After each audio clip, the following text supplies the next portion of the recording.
we go. Well, in a minute, I have a gentleman I'll tell you who it is. It's a gentleman. Very awake and aware. A very amazing gentleman who has his own story. And I'll tell you now, he's going to be on my show on the 23rd. Bill Wood, step up into the spotlight, grab the mic, and get on the soapbox because you're not very tall. You don't know that. Just wanted to pop in and say hello to White Wolf, since I've heard some stories from David about you, and have a weird feeling we have a couple of things in common. It's nice to, I guess, virtually meet you there, Bill. Yeah, I've heard a little bit about you over the past couple weeks. You've definitely had the hot seat. And, yeah, we probably do have a few things in common. Well, if you equate the hot seat to the powers that be wanting me to shut up, then I think I'm definitely in the hot seat. Feel like a potato in the oven, do you? Well, let's just say that every time they fire, I fire back, so it's been a little bit fun. Bill, Yeah. Bill, let me interrupt a minute. I watched your whole entire interview with Lisa last night. Mm-hmm. And my nephew has been watching it. He's our, shall we say, second webmaster right now. Mm-hmm. And we have posted up on the main page the information as I showed you last night. And folks, if you want to see what really happens with a host that knows how to treat his guest right, and I'm not going to push any buttons on anybody, but this is not my show. This is your show, so you guys go ahead and talk if you would, please. All right, Bill, so you are out and about, so it seems. And I know when I was getting out and about, things didn't go so well to begin with. Yeah, tell me about it. It took many years of getting out and about to actually get myself in a position physically, emotionally, and mentally where I could successfully interact with the world. So as far as where you are and what you probably are going to have to go through a while, yeah, I feel for you. Well, I am happy to say that I think the support system is a little bit better than it used to be. Definitely the people that are taking care of me seem to reflect that. It was really nice to put out the call for help and almost immediately have that call answered. And better than that, you know, people around here have really gone out of their way to make sure that I'm taken care of, and beyond that, to ensure that I get to continue on with my mission. Certainly, I know that I'm not out of the business quite yet. And instead of working for the government, I'm working for humanity now. And so I'm going to get the rest of what I know needs to be done. And I think you're right. It'll take a little while, but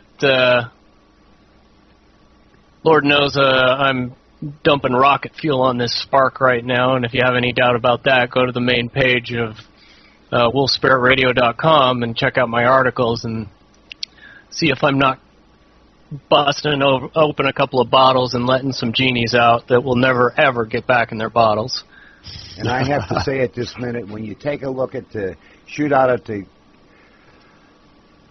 Camelot Corral Part 2, I had Randy Mahan's permission to put that up there, and that really spells it out. Oh, yeah.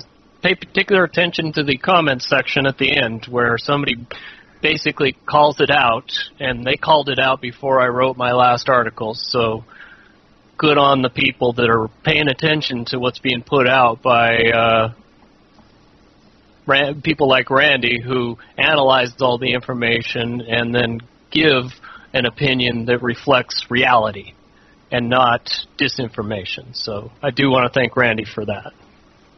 Oh, Randy, by the way, is one of my hosts, and he does a lot more research into things than I do, because I really want you to tell your story, not what I read somewhere else. And that, that's really the way it should be. I mean, that's the only way these stories get out. One thing you have going for you, Bill, that I can see is you still have your health. Yes. Having the get-go right off the bat is it's a good thing to do. I completely agree with your tactic. When I got out, I did not have my health. I was pretty much in bed just trying to stay alive for quite some time. So I stayed behind the scenes for quite a while, because really, I mean, if I did try to put any effort forward, I knew I didn't stand a chance. There's no way I would have survived. Well, I will remind you, it has been a decade since I've gotten out of the military, and it's taken that long for me to be prepared and to get up the intestinal fortitude to accept that this is what needs to be done. Mm-hmm. And, I got to gut up and do it. That's, sometimes I have really bad days, but the next day is always better. So understand you guys' situations like David and White Wolf and Duncan. Man, it was a different world back then, and I feel for you guys. It doesn't really matter a time frame. Everything's relative. It comes to your upbringing, what you experienced from the time you were, an infant all the way up through. It's what you're used to. So, it's not any easier now than it was back then, or vice versa. It's just different. Just different. That's it. As far as as far as getting your story out, I heard you're in the process of writing a book. Is that correct? Kind of. Kind of. Uh-huh. I've been in the process of writing a book for a long time. It's that whole, what I'm doing with that book and why that book exists was formerly a plausible level of deniability. Some revelations have come to light in the past couple of weeks that makes it so I can come out a little bit more and be a little bit more forward about the fact that that book was originally intended just so I could, have something I could stand up in front of a court and say, I told everybody it was fiction, nobody listened to me. However, let's just say that a lot of people are interested in talking about my story. So, I'm keeping track of what I'm doing right now, and when what I'm doing right now comes to its inevitable conclusion, I think it'll be a hell of a book. Yes. Oh, I can't wait to read that one. Dave, I feel it's important to say to the audience that's listening right now on Revolution Radio and on Wolfsburg Radio that we are taking call-ins at 775-657-5973. That number again is 775-657-5973, and we are always working very hard at Wolf Spirit Radio to bring you wonderful guests that reveal so much to us.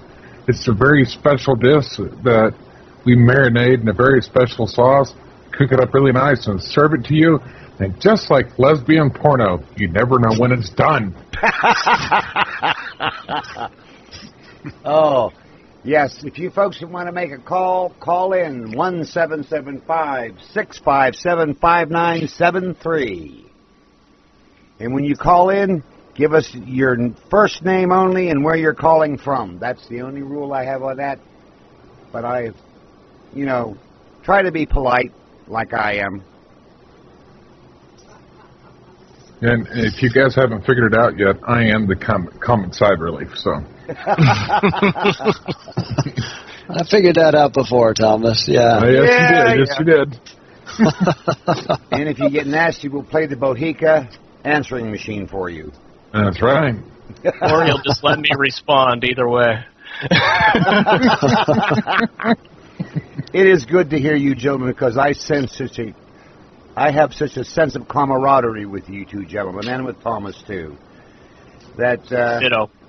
I would love someday for us to sit down across the coffee table and have a cuppy together, and or whatever we drink, and talk for days. Well, I told you I have to go pick up Zeus soon, so it's on the way. All right. I'm not sure Nevada's on the way to anywhere from where I am, but it would be. Yeah, it would be great to one day be able to sit down. Special sauce, MT. What do you mean by special sauce? I know I cannot do without my chat room, because there are.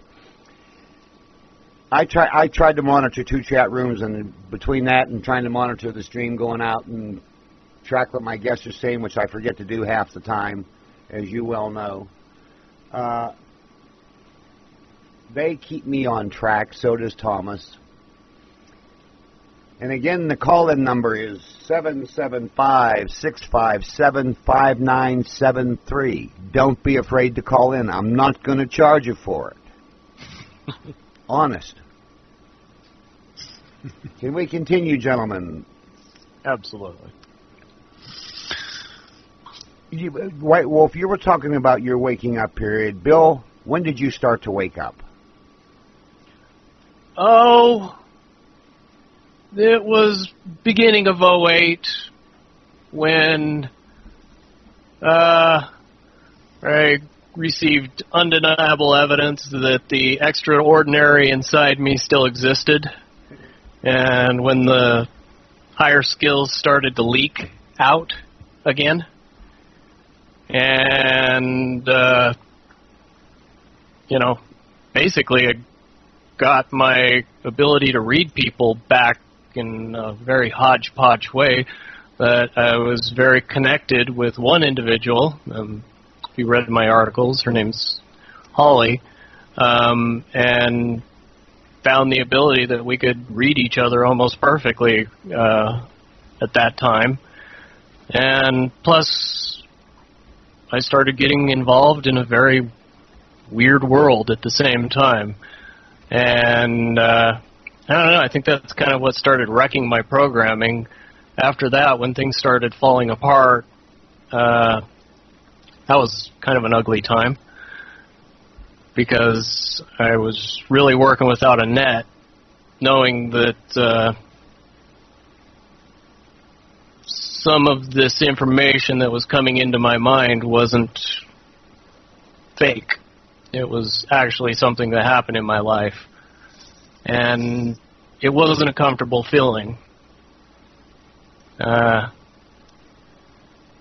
It's kind of like if you have a nightmare and you realize that it's a nightmare, so all you have to do is wake up.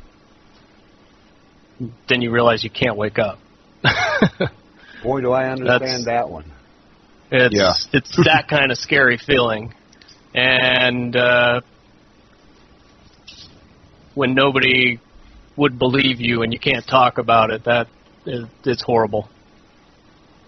And so that's why I have a lot of motivation to start up something that makes it so the people that exist in that world that are running around right now with all this messed up stuff in their head, and they can't talk about it because they're desperately afraid of how people will judge them.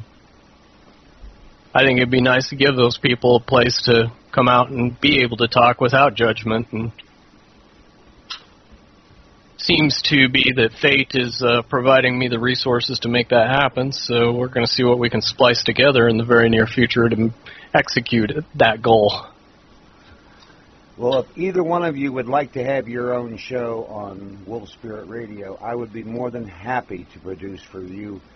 And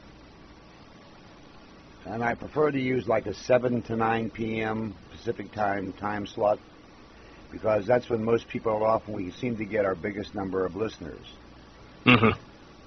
Or if you want to have one on a 1 to 3 p.m. Pacific time Saturday, where we simulcast with Revolution Radio, I would be more than happy to make arrangements with you for that. Well, that's definitely something I would have to think about. Well, that's something I would have to plan for the not-so-near future, based on the fact that I do have a to-do list that involves changing the world, and, lots of tasks to accomplish on that list. But for the future, David, I'll keep it in mind, because don't see that could be a bad thing. By the way, you can call me Pops like my other friends do. Oh, okay. I was waiting for that. Are we officially that good of friends now? You're officially part of my wolf pack. Yeah, and the institute that I run, I originally started the institute as pretty much just a wilderness skills school, and spirituality-based school. And as it started to go on, I realized that I was getting more people contacting me about the mind control healing aspect than I was the wilderness skills. And so I had to figure out a way to fit that niche in there together, and so I think I finally figured out a way to comfortably combine that. And still today, I've got surprisingly more people who contact me, trying to heal from programming, mind control, wanting to know more about, global agendas and all this stuff, than I do actual hands-on wilderness skills. So, if you're really looking to launch, that type of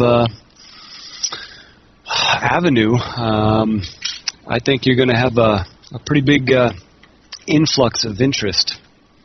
So just be ready for it.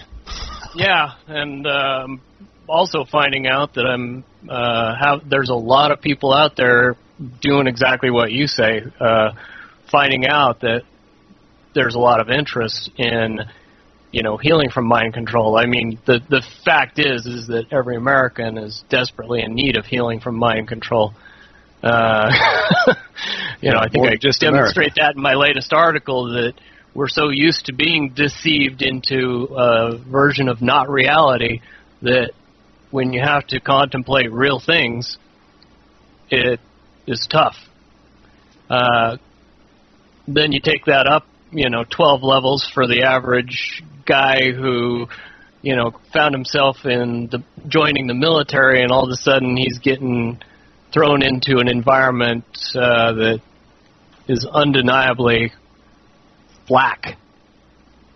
And, I don't know what other generalization to give the probably dozens of little groups of people out there that do special things in the military, that as soon as the military's done with them, they push them into the civilian world and then desperately try to get them involved in mercenary-type work or push their triggers until they self-destruct.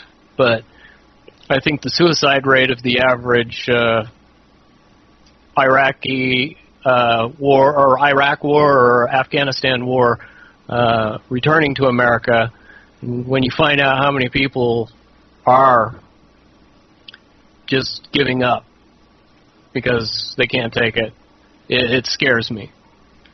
And stress. Yeah, go ahead. Yeah. The stress of coming back here and realizing what kind of absolute haze that most Americans live in, and how we're completely detached from the death and destruction that's happening all over the world. It's hard for them. And more people are talking about it. More and more soldiers are coming out. And every one of those people needs support. So, yeah, I do think it would be a wonderful thing to splice together all the little pockets of people that do help with counteracting programming and mind control like you do, White Wolf, and getting everybody online and working together as a network group and showing that we can do some real fixing of the hearts and minds of the soldiers that are coming back and make sure that this suicide rate comes down and that all of these black mercenary projects come down at the same time. And that's it's a good point. You've got to be careful when you're working. I'm sure, as you know, with anybody who's been programmed or mind controlled, anybody who's gone through the steps and levels of all the Black Ops programs, because every single one of them has an alter within their mental matrix that is specifically designed to commit suicide.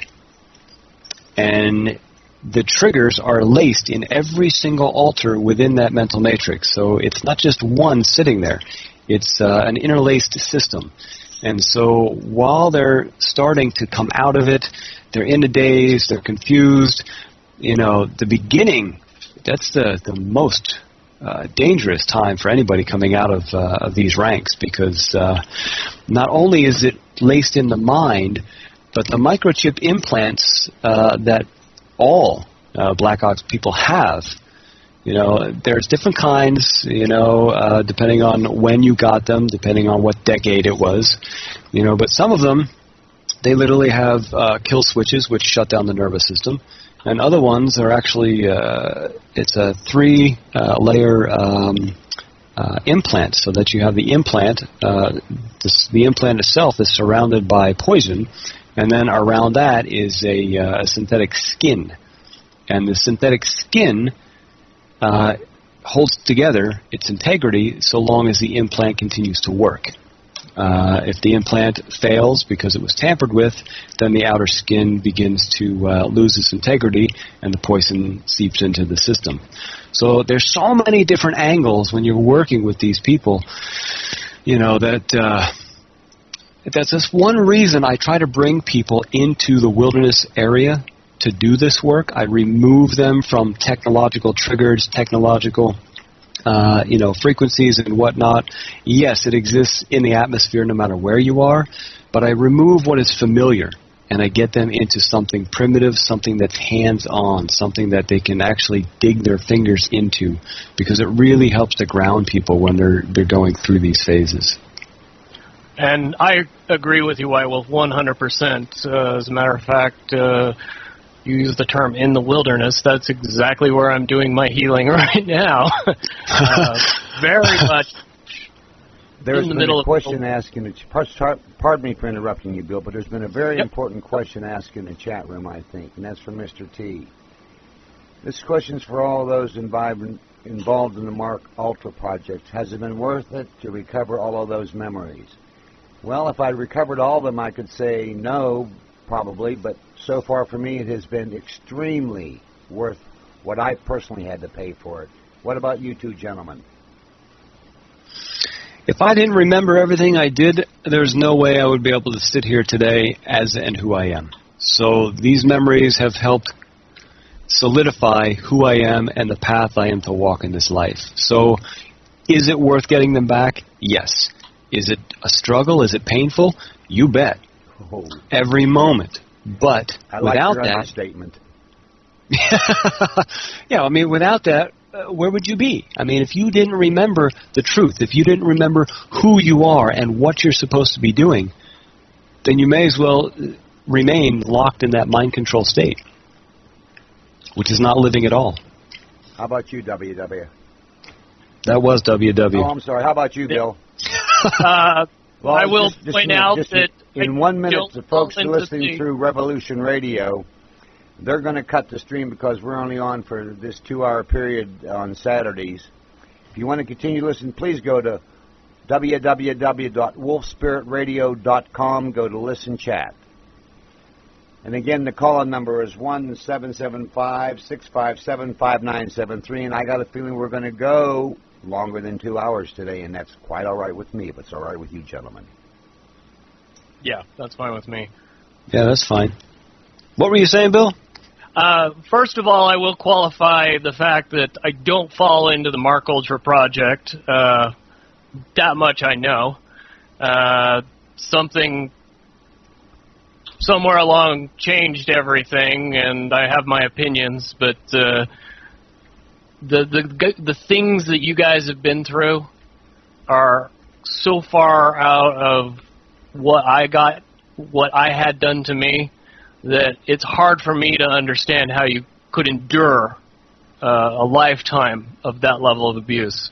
I'm a completely different generation of how it worked for me, type of deal. But at the same time, I do know what it feels like to have your brain scrambled and to have a layer of memories that don't really fit what you remember deep down in your soul. And for my true memories to come out and to know that what happened to me was a reality and that other people have had it happen to them, absolutely it's worth it. And it's because if it happened to me and I talk about it and I remember it, then everybody else that it's happened to that worked shoulder to shoulder with me during that time can come out and talk about it as well. So I think it's a wonderful thing that people come out and talk about their seemingly unbelievable experiences in government and the military, so everybody else feels comfortable talking about it. Thank you, thank you, thank you. If I may interject something or a thought, coming to certain realizations or having memories come back to you answers questions that you may have had all your life. And White Wolf, you were talking about physical trauma and how it affects you on all levels of your body. If I remember correctly, isn't that the line you were going down with that? Yep. Yeah. There's a lot of us, and this may answer a question for some people, and it may not. There's a lot of us. I've never been in the military that I have active recall of, okay, in this life. What I can say is that I was traumatized as an infant of maybe a week or so old, because every man in the world is supposed to have, and this is a delicate subject, people will laugh about this, and that's okay, every man is supposed to have a foreskin on their penis. And if you have any doubt about the traumatization that goes on, just go to YouTube and watch the videos of them doing, still to this day, doing full circumcisions of infants that are a week or 2 weeks old. There's a trauma right there they set up in the body as an infant, and it starts right there.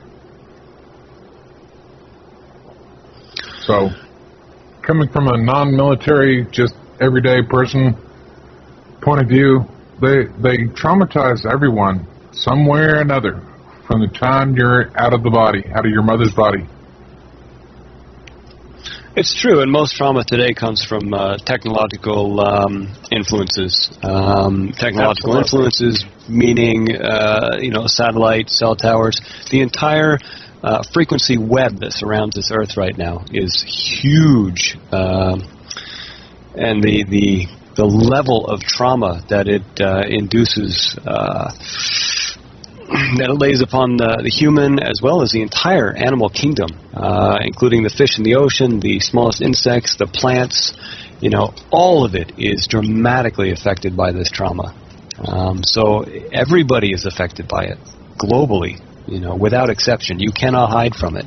Not unless you're in a granite box, because the only thing that successfully blocks these frequencies is solid granite. And who lives in a granite box? I mean, they've found ways to traumatize the fetus before it's born and becomes a baby, and you know, it's really nice for the parents. They get to see a picture of their child to tell if it's male or female, but what is ultrasound doing to that undeveloped or not completely developed fetus body when they ultrasound your baby to see if it's male or female? That's the kind of trauma that they're setting up before the body comes out of the mother. Just wanted to point that out as well. Well, and White Wolf, I would agree with you 100%. That's what made it so much easier for my training and programming to take place. Is, you know, I'd basically been accepting it my whole life and completely unaware of the fact. You know, all it is after that is, you know, mere suggestion and increasing the levels of interference, because now that I've gotten away from a fair amount of that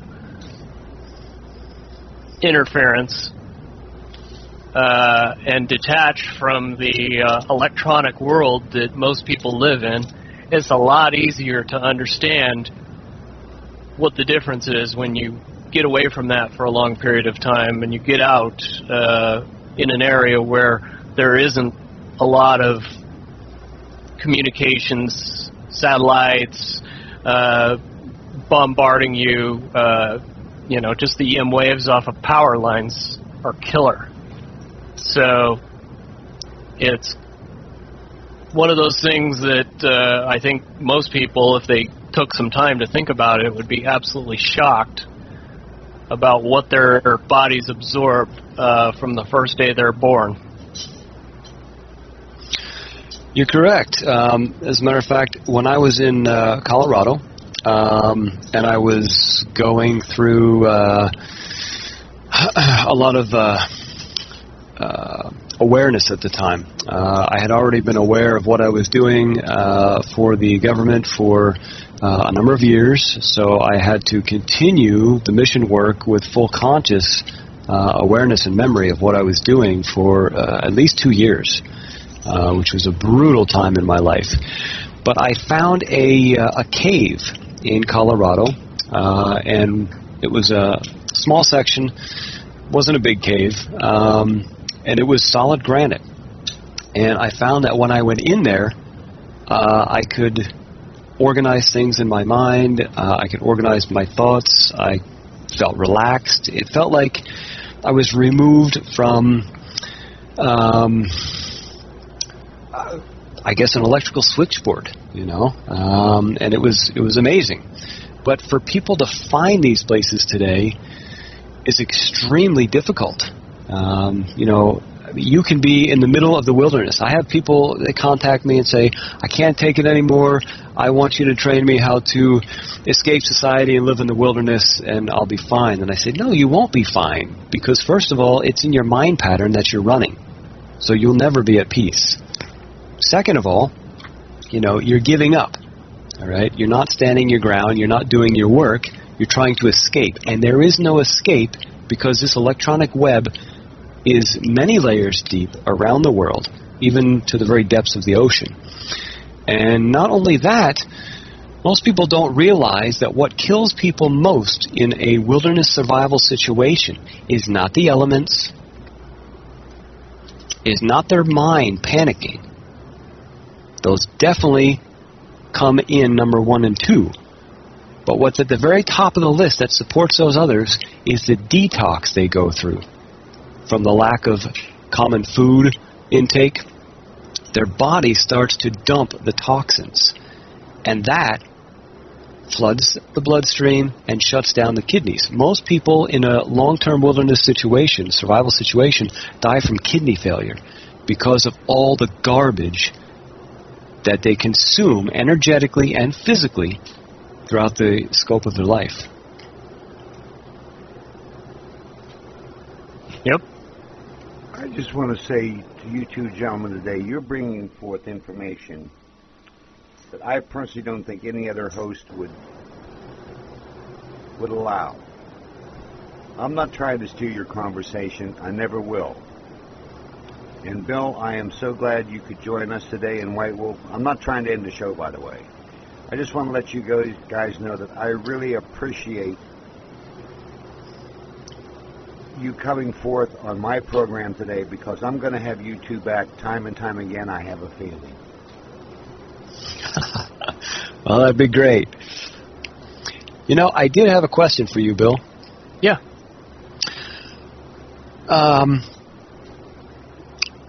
My memory serves, if my memory serves me correct, I spent a short amount of times in Little Creek.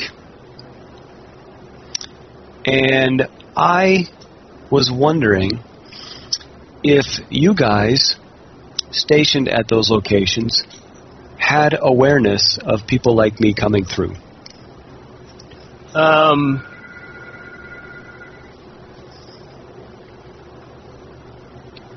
It's the best way to answer that. Direct and straightforward.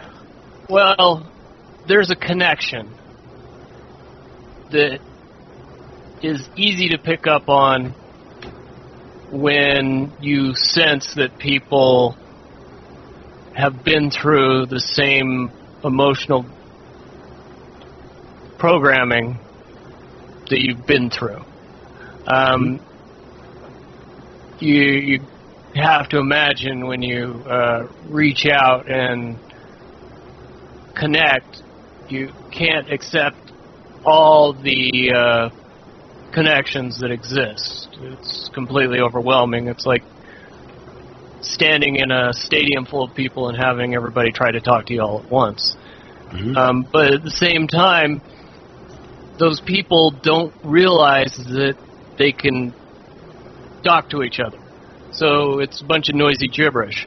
So when you hear somebody that's aware, and when you talk to them, they talk back, that's a unique experience. So when you can connect with somebody and get a coherent conversation going because you both possess the knowledge of the ability, yeah, it's a very aware feeling. You get to know people by their minds and not by their names, but yeah, when I reach out and connect with people and feel that they know exactly what I'm saying, that's when you know that you're talking to somebody that's been there, done that. Mm-hmm. And had that experience many, many times with people, and it's nice to get to know people on that level before you ever get to talk to them in person. Certainly I had that same experience happen very recently with Eva, and thought it was great to be able to connect with somebody long before we ever got to talk. I just want to say, Bill, that when I watched the first video of you with Carrie Cassidy, I had a sense that there was so much more you wanted to say directly, but you were saying it in a way that could satisfy your need to answer her questions in her, shall we say, direction, mm-hmm. without actually answering the question. And I had a lot of people say, what do you think about Bill Wood? I said, I sense he's telling the truth, but in a way it's going to be difficult for most people to understand. And when I watched the second interview and the third interview, then I watched the interview with Lisa, I knew I was spot on. I said, I've got to get Bill on my show. And that, when Tom introduced us. And White Wolf, what can I say? You guys are absolutely fantastic. I just want to welcome you back to my world of the Wolf Pack. Thanks. It's amazing what technology can do, isn't it? Yeah, and for a change, the Alphabet Boys haven't messed with us, because every time they mess with us, they just give more credence and more proof that I'm doing something right. And God forbid you should do anything right in this country other than be politically correct slave. and I refuse to bow my knee to any man. Well, let's just say I think they're in meetings right now, so that's why they don't have time. And I am not a victim. I am a graduate of Project Talent. Yeah, I remember graduating, so I can say that I graduated as well, and that's the end of it. Thank you, WW. I even have a nice brand on my hip from my graduation gift. To prove it. No, but, you know, these efforts to thwart, you know, the path, the movement of any of us that are trying to come forward, doing what we're supposed to do, trying to shed awareness on what's going on, trying to help people wake up and help people navigate, you know, their lives as they're waking up. You know, it's not just interference by, you know, individuals. I mean, individuals that write you emails and stuff, you know, they're powerless. They have absolutely nothing. It's the ones who are controlling the technology that can get the upper hand at times if you're not paying attention, because those are the ones that can control, well, you know, like I was talking about before, the implants. And it's, you know, direct attacks are meaningless, you know, and they take a lot of money, and they take a lot of publicity, and this can all go wrong in their favor, because there's a lot of people out there who support us in what we're doing. What we have to watch out for is the undermining from the inside. The undermining of our health, the constant attempts to re-trigger us and activate us, things of that nature. And I agree with you, White Wolf. You know, remote influencing, it's very real. How that's done, there's many, many different ways. But you do have to be very vigilant about monitoring your thoughts and ensuring that you are staying on track in your mind, because many times in this past month and a half that I've been trying to move this little project of mine forward, and I don't want to say mine because that's a distortion, the project forward, that, you know, I've had to snap out of it and blink my eyes a couple of times and say, whoa, no, that ain't you. That's not what you're doing. And, you know, I think the worst part about it now is that influence getting to the people around you, or me, as the case may be. It's rough when they can get to your kids and your family members and start to get them to tear into you. That's where it really stings. So, you know, be aware that it does. It's just as brutal in the later generations as it is in the earlier generations. Oh, I have absolutely no doubt about that. I hope my dog's barking outside isn't bothering anybody. No. If I may try something else with everyone listening. I know the power of suggestion, and so I'm going to make a suggestion here that will lodge a trigger in everyone listening. A trigger that's very important. And the power of suggestion, I'm suggesting that anytime we see something that is powered by gasoline, be it a car, a lawnmower, a motorcycle, a helicopter, an airplane, anything is powered by gasoline, it triggers us to remember who we are. That's my suggestion. Works for me. So why'd you pick that? Because you can't go out of your house without seeing a car, a motorcycle, an airplane, a lawnmower, anything powered by gasoline. It's everywhere, so that's a trigger that will make you stop that thought process, and boom, it starts breaking down that memory wall. Wow, Thomas, that's some sage advice. Let's make sure when you're breaking down those memory walls, you're doing it slowly. Well, yes, Yep. I'm talking about when they're trying to trigger you to bring up one of the altars and put you in a certain frame of mind. You see a car, and it brings you back to the personality you are right now, the one that lives everyday life. That's my suggestion. Triggers work as long as they're not a double trigger. Okay. And that's why it's very important when you're doing your own mental work to try to identify as many of your triggers as possible. It's impossible for you to identify all of them because that's insane. Mm-hmm. But to identify the major ones that trigger you, you need to get comfortable with understanding what they are and what states they put you in. You can't try to reprogram yourself with the same trigger.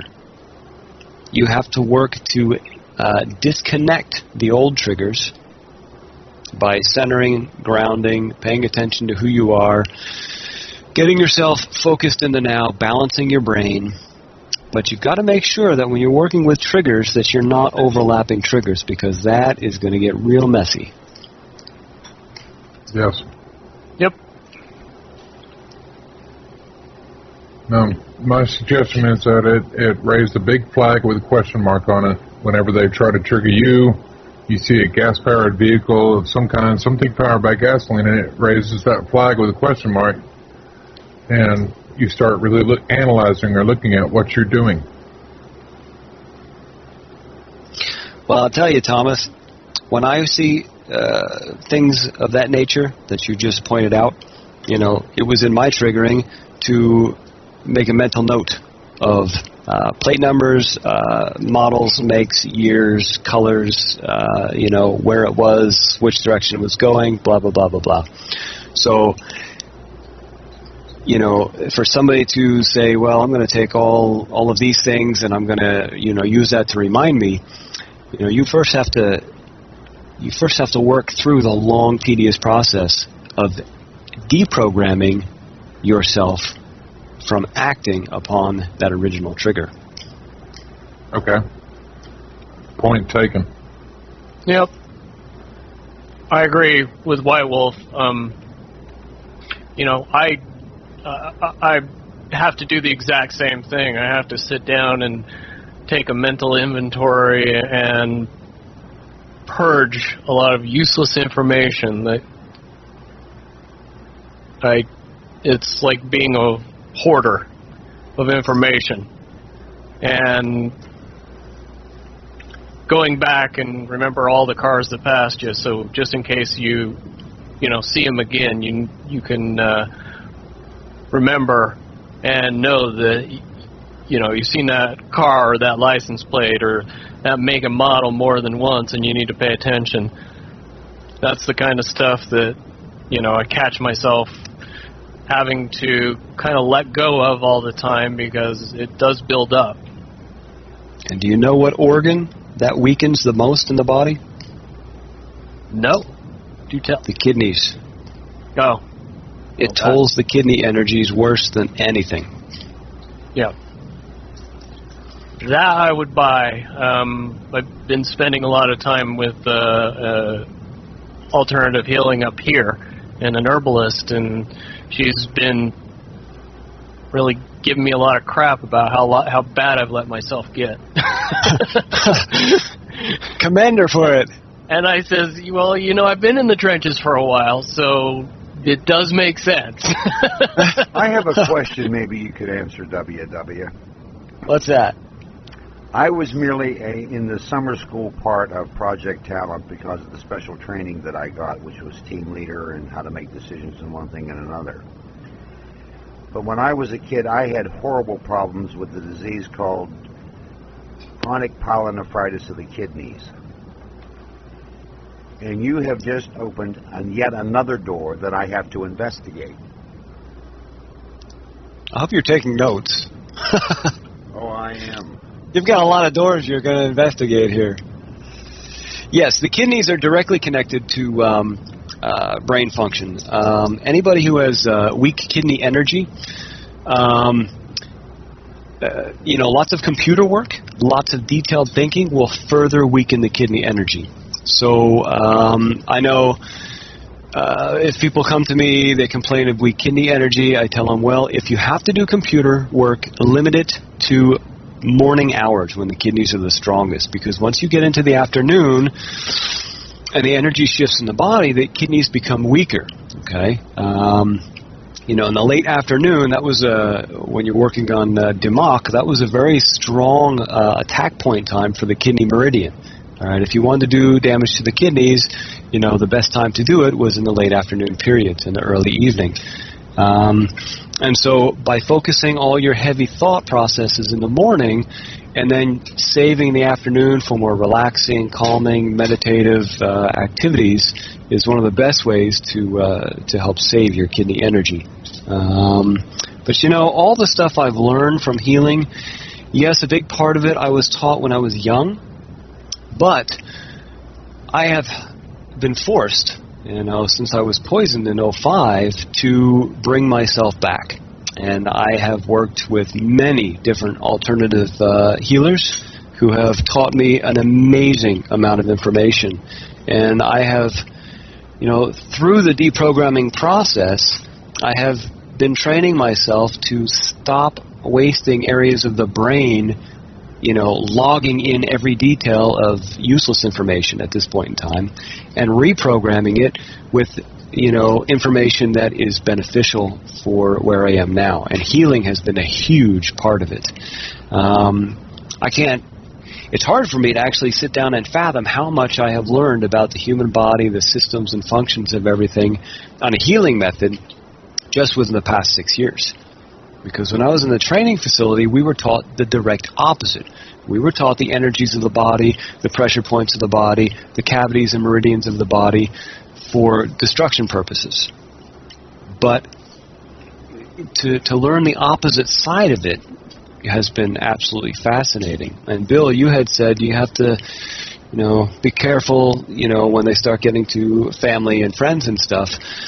In my experience, it hasn't been so much family, because my family has been very strong. It's a small family. It's been my healers. They have actually accessed healers and turned them against me. I believe that. I have so little time working with healers. It's not until just recently, but yeah, I can see how that would be a big deal and how that would be important, because I know how I work with my healers right now. So it'd be an easy thing if they could get to them to get to me. Yeah, and if they can take out your health support system and keep you weak, they've got you. What are you going to do? You don't have enough energy to do what you're supposed to do, what you want to do. It's a very ironic thing that I'm actually dealing with a situation here where, I'm having some of my energy sucked away based on an attack of that very nature. Mm-hmm. Yeah, I'm Thanks for the advice that you intuitively brought up for me. I really appreciate that. Quite welcome. Watch those implants, because you have them. You've got quite a few of them. And those can be activated. Each implant has a frequency range. And the frequency range can either be geared towards the higher end, which is meant to enhance your physical abilities, or the lower end, which is meant and utilized to drain your physical abilities. Most of the time they're placed, on meridian systems, vascular flow areas, within the brain stem or joints, which has, direct connections to the organ channels. So these things, as you know very well, they can be activated through technological means. And I've had this many times in the past number of years where you're doing absolutely fine. You feel great, as good as you can feel, and just like that, for no reason at all, your energy collapses. You drop. You get racking pain all through your body. You get medical tests, and they have no idea what's wrong. Nothing's wrong. You're absolutely fine. It's all in your head. And this is what's happening. So they're constantly trying to undermine the energy and the health that you have, because that is the only foot that you actually stand on to be able to do what you have to do. Take that away and you have nothing left. I just want to ask you two gentlemen, have you ever heard about crystal implants?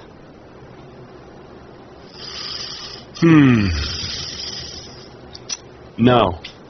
I have been x-rayed. Every type of x-ray has been done to my body, and no implants ever show up. But I've had more than one psychic tell me I have at least 4 crystal implants in my head.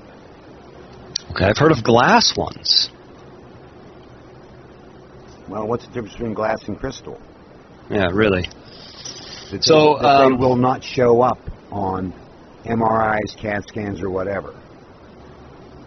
As a matter of fact, a lot of the new ones will not, because they're silicone-based. Ooh, I did not know that. Yeah, the old ones, I mean, we're talking the really old ones were, they were the metal-based stuff, but as years went on, they started to use silicone and ceramic base. They also have clear film implants now, which they're like contacts, like, eye contacts. Mm-hmm. With a grid work in them. Okay, so if you actually put them underneath a high-powered microscope, you would see an electronic grid inside the clear film. So these things, they don't show up, and they're small. I mean, they're very small. The ones they put in people now, present day, some of them are no bigger than the width of a hair. Yeah, we're starting to get into the nanotechnology, aren't we? Yeah, and they insert them in places that are very hard to detect through MRIs, CAT scans, and X-rays, because they put them behind bones, they put them inside joint capsules. So yeah, it's very possible that you have, well, actually, beings from where you come from, I would find it very, very hard for you to not have implants of some kind. Now, there's another question that's been asked, and that's about many times healers, and that's in quotes, or quote energy workers unquote, do not fully understand about what negative energies they bring with them. Have either of you had any experience with that from anybody else? I scan and do my background research on every energy worker long before I ever contact them. I know exactly who they are, where they come from, what their skills are, what their training is, as well as what kind of energy they carry.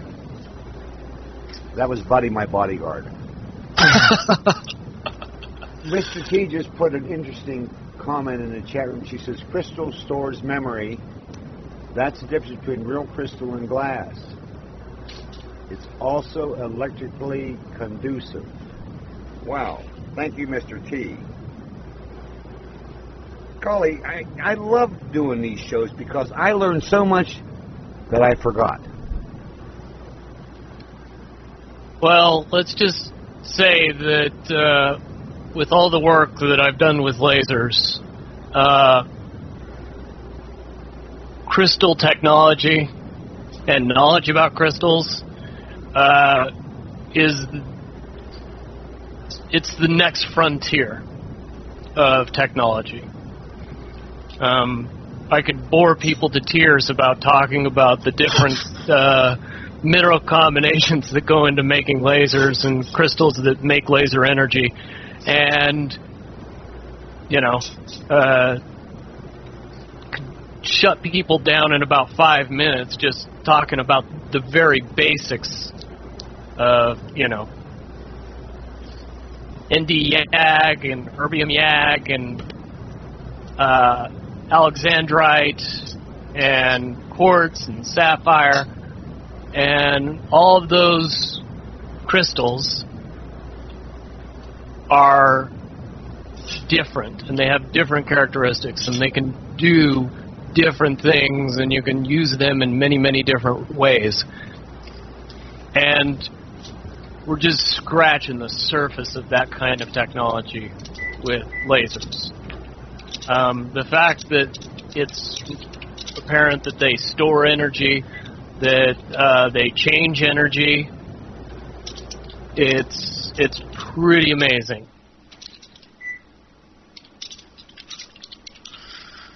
Wow. I mean, this brings a whole new understanding for me about chemtrails, Morgellons, which I love it that the psychiatrists say, that's all in your mind. Well, I want to see people put something inside their body that when you try to pull it out, locks onto the body cells and you can't remove it without great pain. Now, there was a question asked, what do you guys think about the hollow earth theory? Ha! I just posted a picture.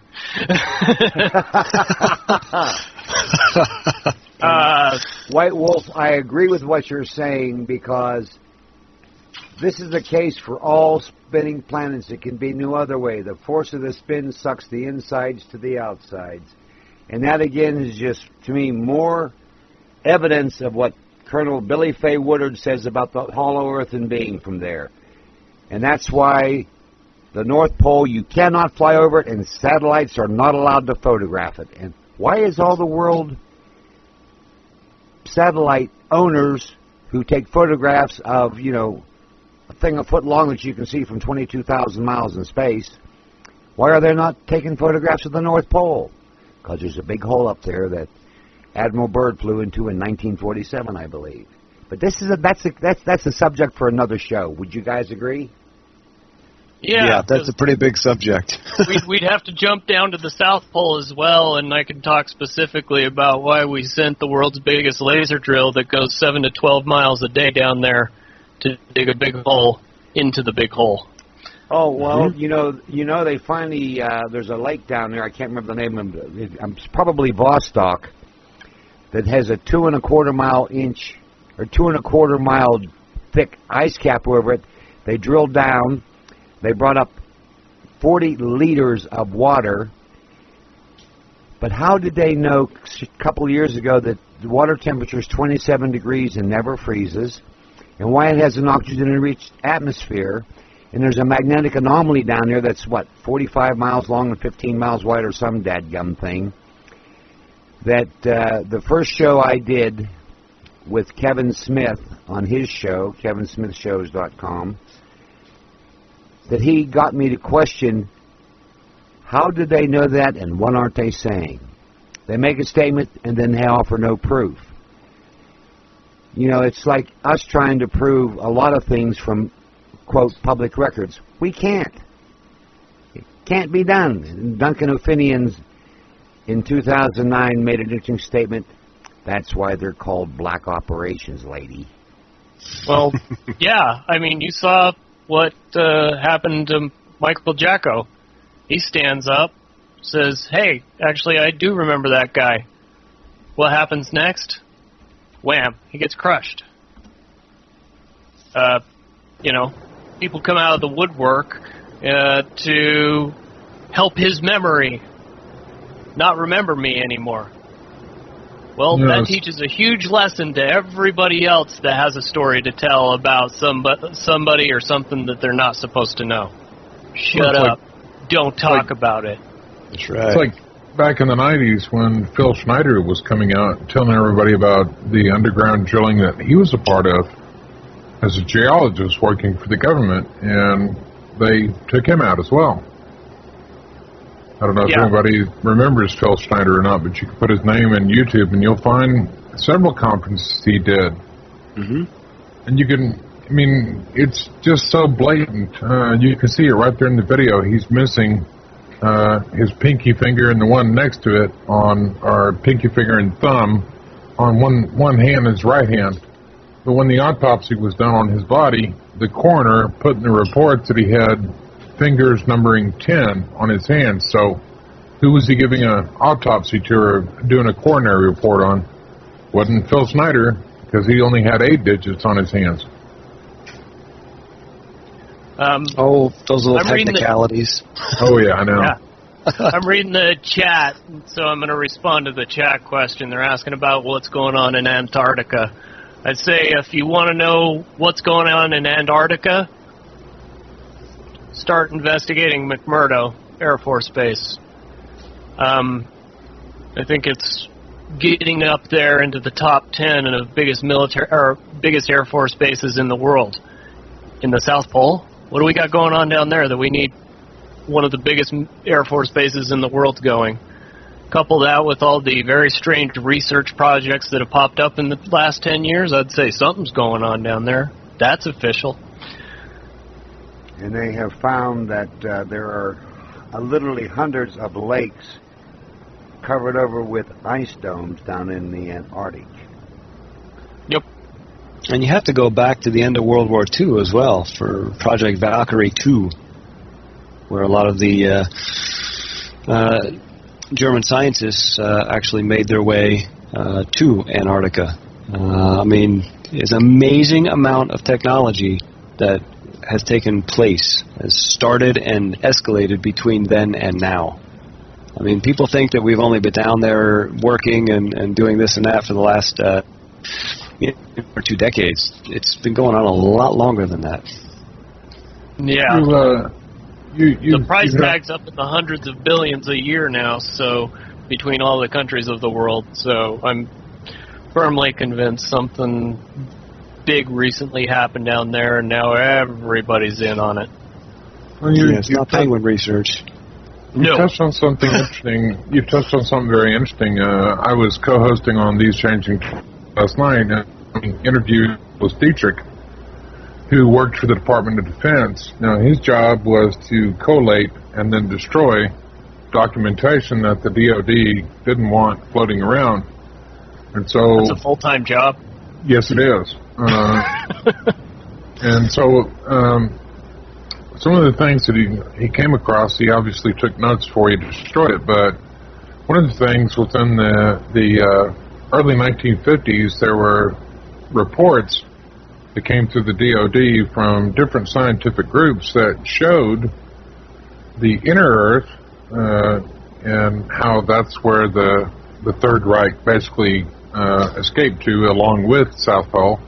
But also they showed, the scientists were able to show conclusively that there is as much water, if not more, under the continents on this planet than there is in the oceans that we see every day on the maps.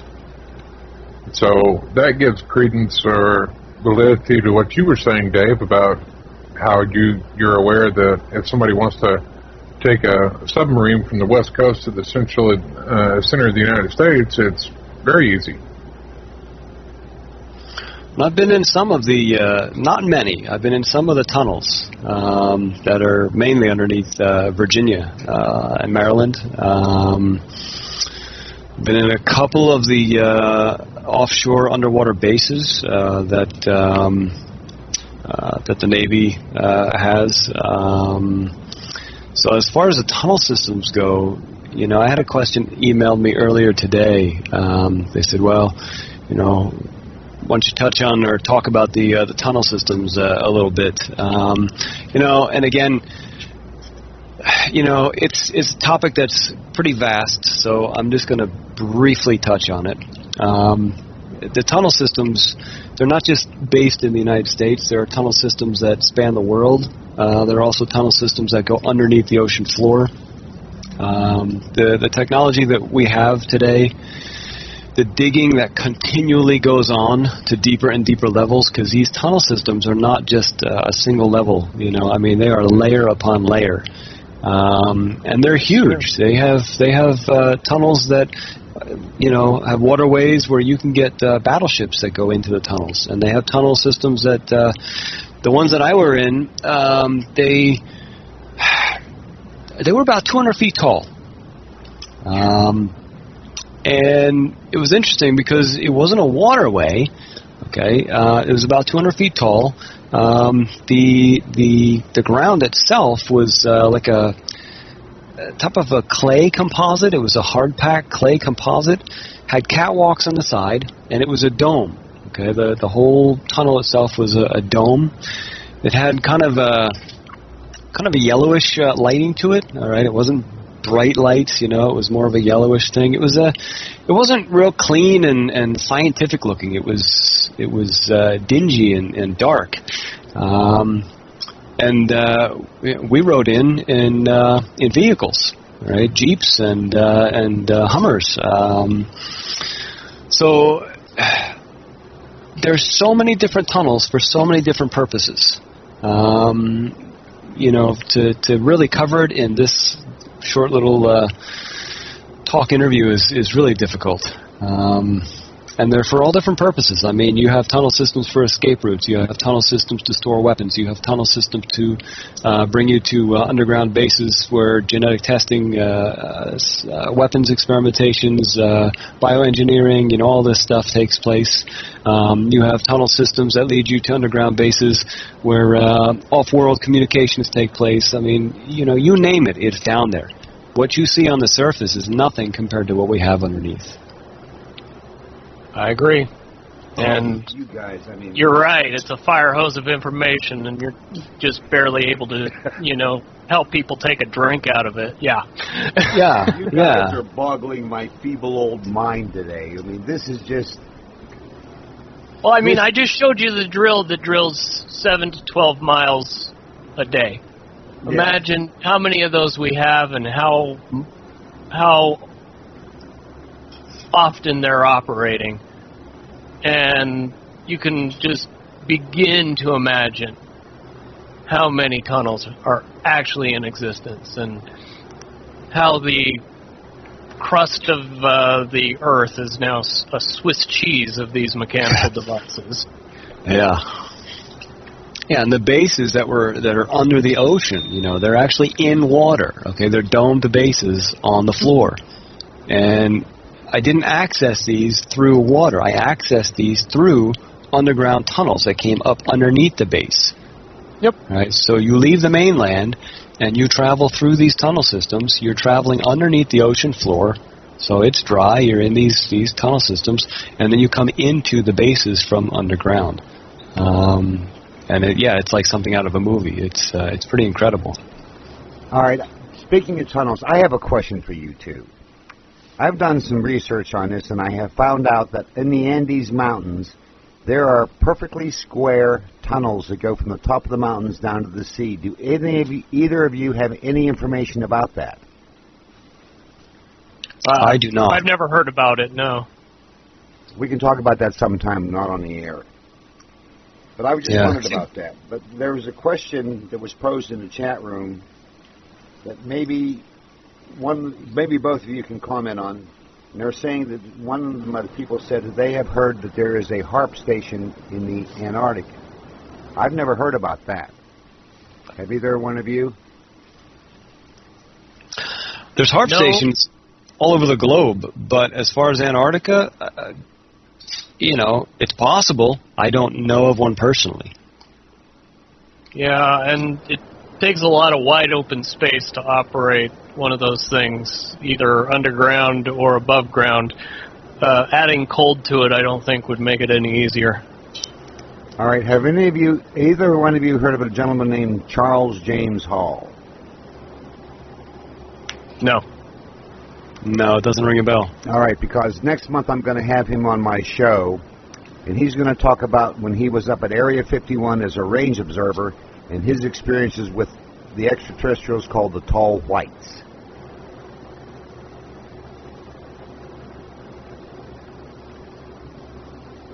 Be interesting to hear. Oh yeah, and I told him the other day when I was talking to his wife, Maria Teresa, that I was going to get their books ordered, and I have been so freaking busy I haven't taken the time in my schedule, and I'm usually up 18, 19 hours a day. Not bad for someone 71. Not bad at all. I got to get that done this weekend.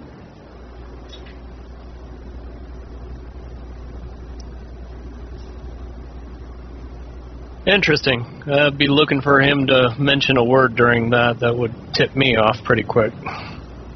Okay, that's for... This show today has been beyond my wildest expectations. And, folks, that's why I like my guests to come in here and feel free to talk whatever they want to talk about. Do I have a specific agenda? No. Outside of to get the truth out.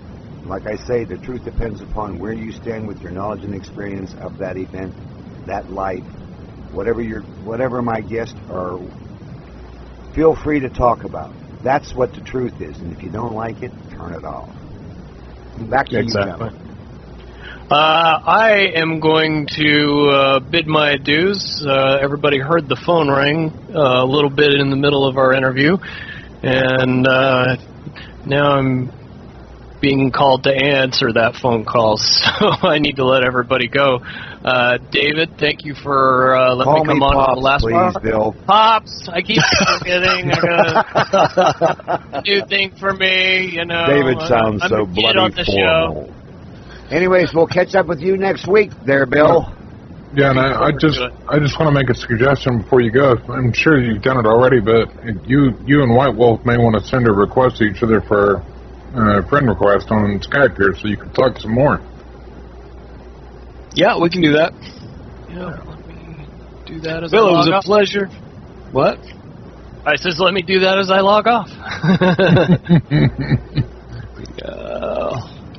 White Wolf, I will echo your statement. You don't really need to say it, but thank you for letting me participate and get inside your head a little bit and fill you out. It was a pleasure, Bill, and hope we can continue to hook up and perhaps one day meet. I have a weird feeling that'll happen, especially the way things are coming together right now in my world. Hopefully around my dining room table over a cup of coffee. That would not be a bad thing. Thank you, Bill, for joining in. Thank you. We're going to continue a bit longer until White Wolf tells me it's time for him to go. There we go. Yeah, he's off there. Okay, so White Wolf. Well, we're just making all sorts of connections happen, aren't we? Yeah, it's a good thing. And what's interesting is nothing happens by happenstance, chance, fate, or what. We all have this thing called free will, free agency. And by golly, we're sure exercising it today. Yeah.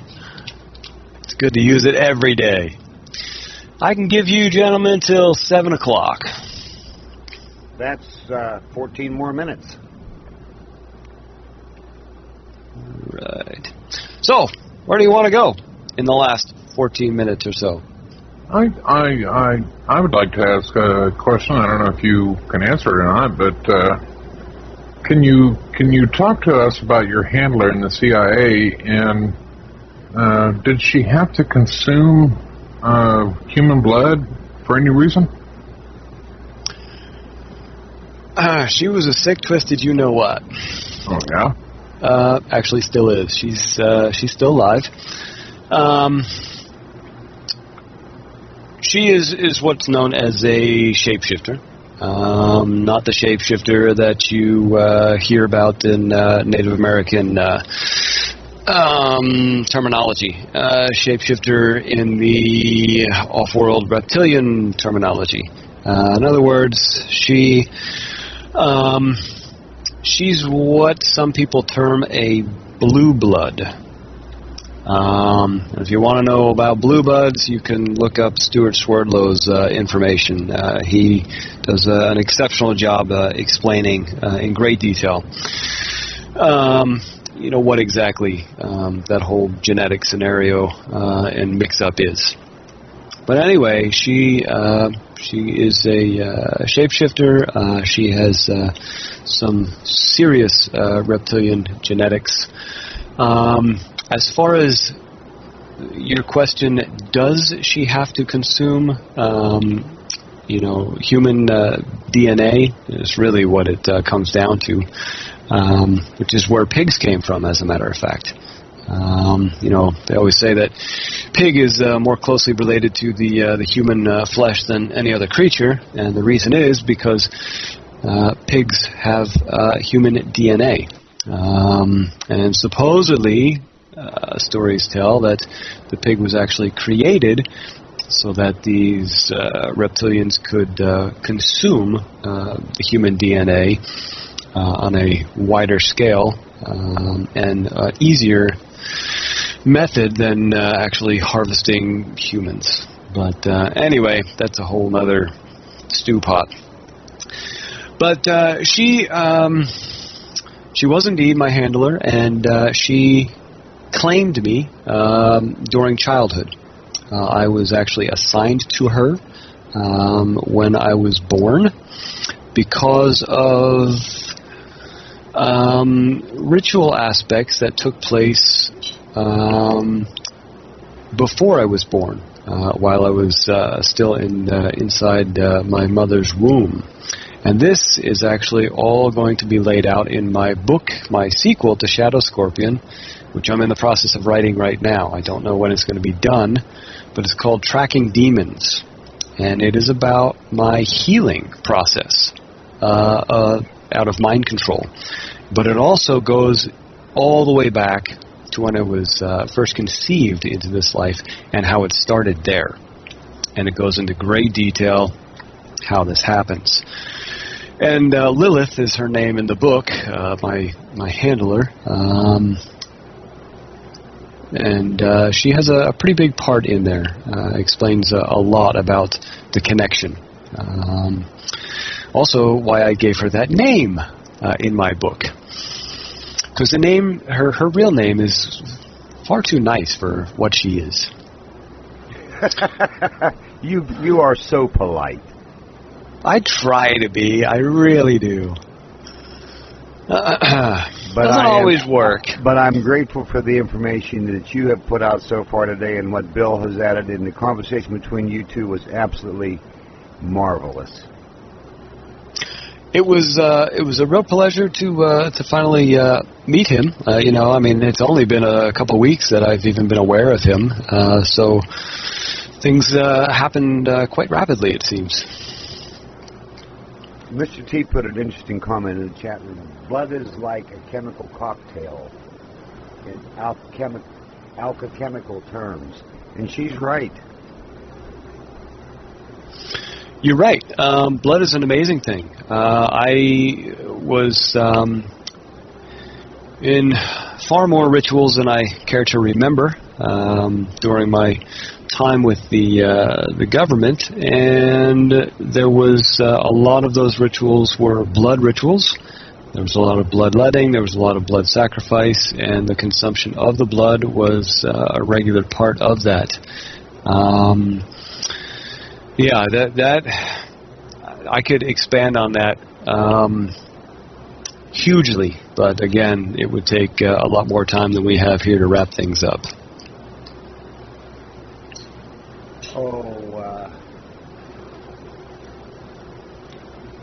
I'm going to have you back again if you'll come. This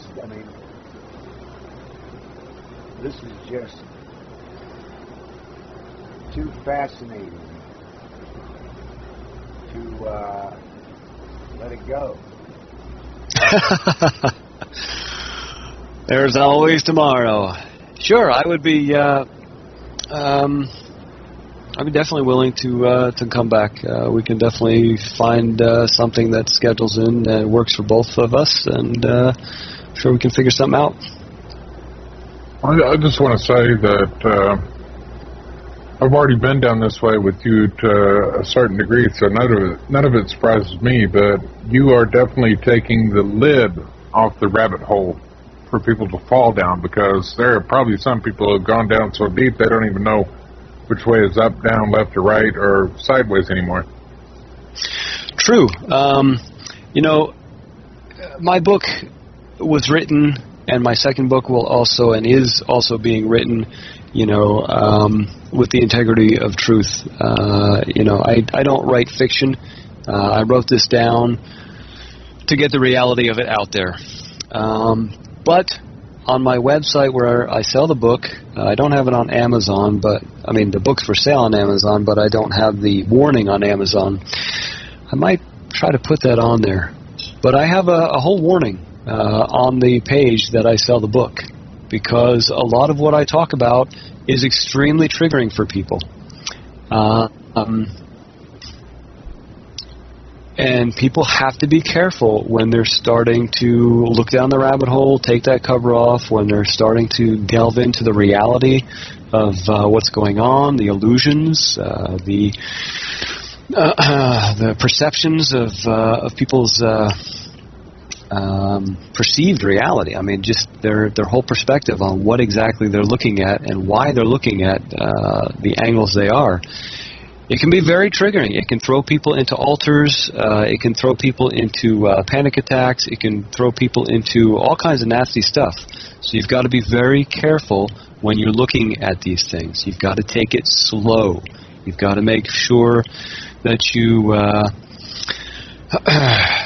got to make sure that you keep yourself grounded, that you keep yourself focused, because it's not an easy path. It is difficult. It is rough, but it is worth it. It's really the only way. You can live in an illusion, or you can buck up to reality. You can take the reins of your own life. You can step forward. You can endure the pain of your own body and your own mind and emotions. You can learn how to deal with it. You can learn from it. And you can transform your entire life to do what you're supposed to be doing for the benefit of this world and every living creature on it, instead of just feeding into the chaos that's out there right now. And that means that you are living the first law, that thou shalt do no harm. You do your best. And that's all anybody can do. But that means you've got to give it 110%, because any less won't cut it. All right, there's an interesting question that was posed in the chat room just now by Mr. T. Have any of White Wolf's native relatives ever told him to never allow him to take his blood or his DNA?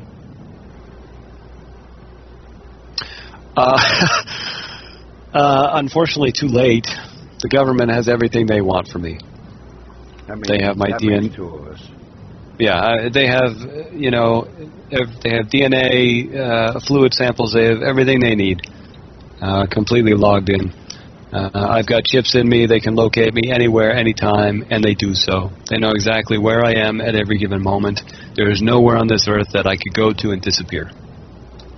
And I will buy so your why book. hide? I'm going to buy your book the first of next month, because I've got to read it.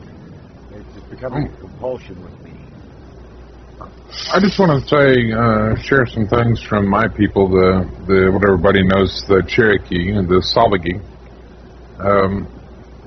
One of the sayings that we have about life as we walk down that path of life is that I'm doing the best that I can until I learn to do better.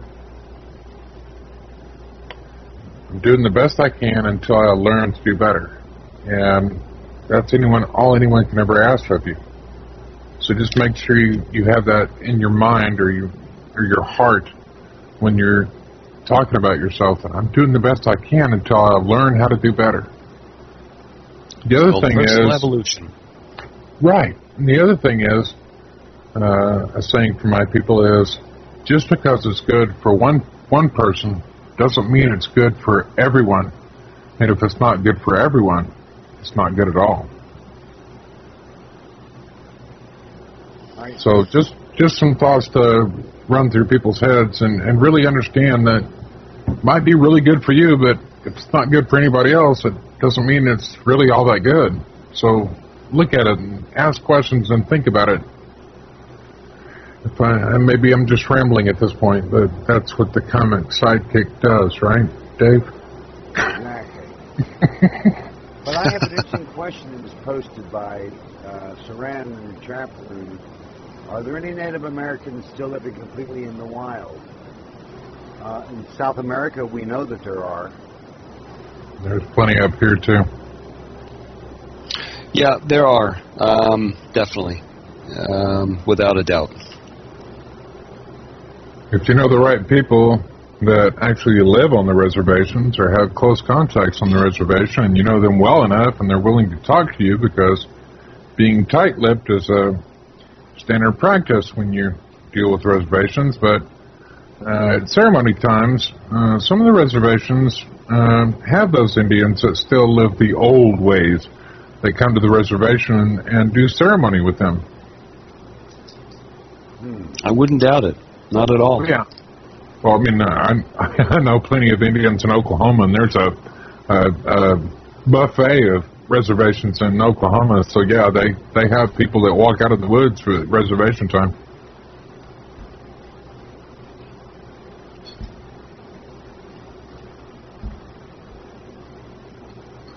Yeah, eastern Oklahoma is Indian country because of the system that was set up here.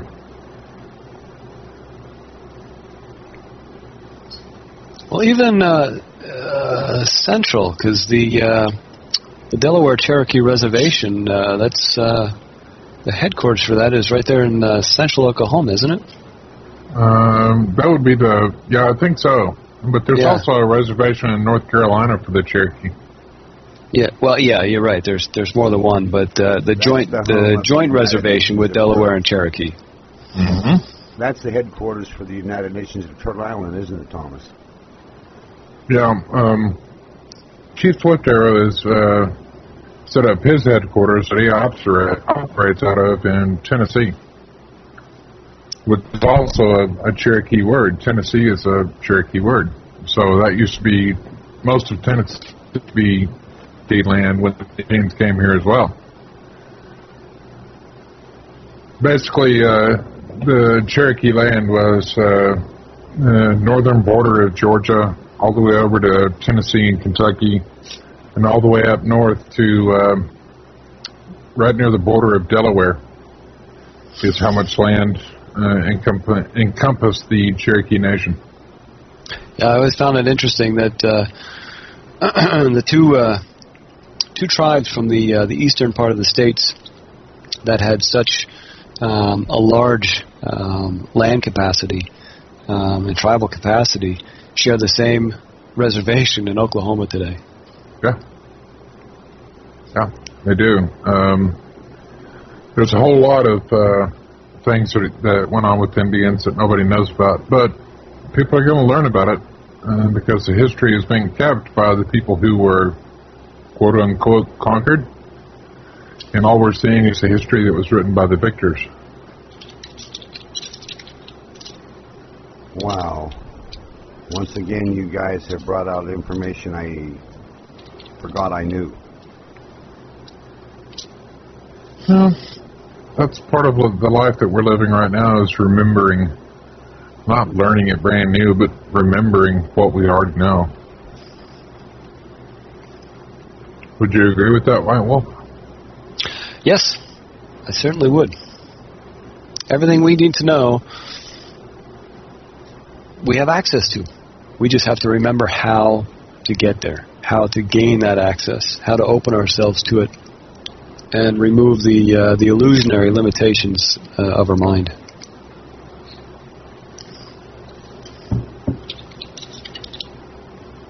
Oh, gotta love those limitations, so it allows us to live in such a delusionary world, doesn't it? Yeah. I heard that. Hey man, that's my initials, or were FDH, because the unattainable dream for me was just to be fat, dumb, and happy. And most of the people I've seen throughout my life make it look so easy just to be fat, dumb, and happy. And I'm like, why can't I get to where they're at? And it wasn't my path in life, but, you know, it's the unattainable dream just to be fat, dumb, and happy.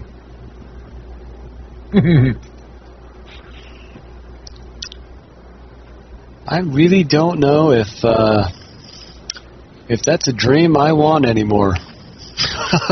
No, I don't either. I'm where I'm at, and I'm, doing what I do, and my agreement that I've made at this point in my life is that I would keep putting one foot in the front of the other and keep walking. And if you want to walk through it, you got to put it in front of me. That's all I know how to do. All right. Looks like my time, gentlemen, is up for this evening. All right. I want to thank you from the bottom of my heart, my soul, my mind, my spirit, and my common sense that you were here today. And I'm grateful that we could, you could be here. And I know I'm going to have you back again. And if you want to have your own show, we can talk about that later. Okay. Because I think that would be phenomenally interesting. It would be. I would just have to, I guess I would just have to see if I could do it. You can do anything you choose to do. That's true. That is true. All right. Well, yeah, let's hook up, and we'll check schedules, see when you want me back, and we'll make it happen. All right.